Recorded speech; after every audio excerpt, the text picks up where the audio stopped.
Well, good afternoon, everybody. It's October 1st, 2012. Year's almost up. It is now time for Psycho's Platters.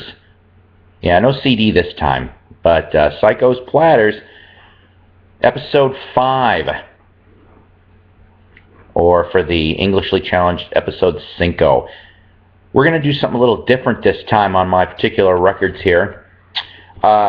Quick little brief story. I have been a record collector since 1979. I started going to concerts in the mid-'80s, but I never attempted to try to get autographs until around 2000.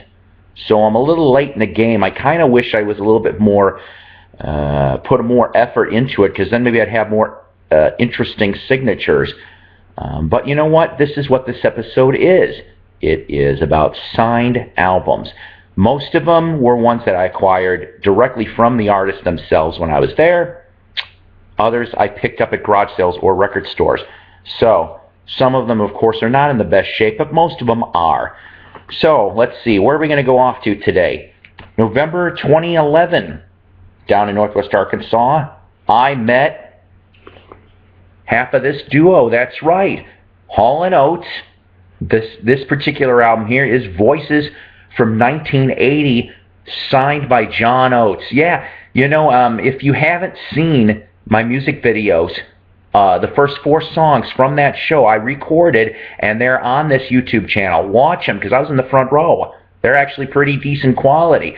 This particular one, of course, on the RCA label, the black RCA label.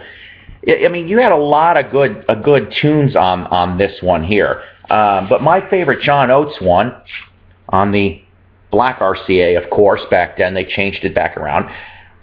Their version of You Lost That Love and Feeling's okay. You Make My Dreams, classic stuff. I love that one. Every Time You Go Away. Yeah, you didn't know that they did that first, did you? Before Paul Young. Yeah, that's right, they did it. Let's see, what else?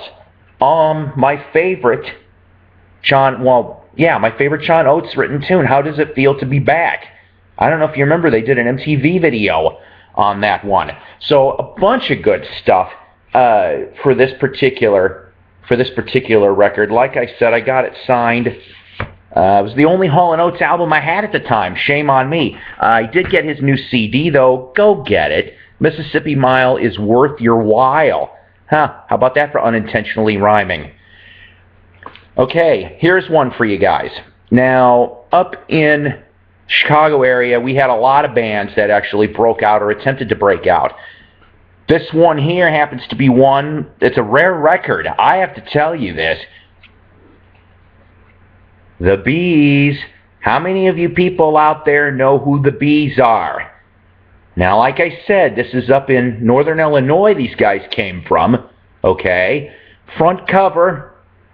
You like it? Get it? Stinger, get it? Back cover. Okay, I hate this camera. Signed, that's right, by Mike Tafoya, the guitar player, who, he used to be in a band called The Boys, okay, that were on Epic in the late 70s, Too Wild to Tame. Really good stuff there. This should have been a hit, okay? 1983 this came out, label politics and all that. They were even on Bandstand. They did make a Bandstand appearance with Dick Clark at that time, because they thought, or should I say, that he thought, and the radio behind the scenes people thought that their single was going to chart, and I think it only made it into like the 50s or 60 position. Particular lineup for this, Tom Holland. Okay, now if you know who Tom Holland is, Tom Holland is, of course, from the band Holland. Another killer, another killer band that we'll end up talking about another day. Mike Tafoya, like I said, Anatoly Halkanovich, who was the keyboard player. Most people don't know this, but he did incidental music for Cops. Okay, that show and a few other things. David Angel, he's got his own recording studio, I think, in Joliet. And lastly, pretty much the most famous guy on here, Stephen Riley. Stephen Riley went from this band to Wasp, you know, the Like a Beast band, and he also was in LA Guns, too. Who doesn't like Paul McCartney? Oh, come on, I like Paul McCartney. But guess who I got to see in 2006? Oh, I wish it was Paul McCartney, but it wasn't. I know you can't see really well here, but right there is a talented guitar player by the name of Lawrence Juber. That's right, Lawrence Juber was the last Wings guitar player. He was in from late 1978 to, well, technically, Wings didn't really break up until 81. So he pretty much did some, he did the Back to the Egg album, great album. Of course, my favorite song off of it, Getting Closer. There's, let's see, what else? Old Siam Sir, a bunch of other ones. Okay, how about this for a goofy album? Greatest Hits of The Tonight Show, 1974 on Casablanca, signed by Ed McMahon. I met Ed McMahon in 2007 when he came to Crystal Lake, Illinois at the Rouse Center.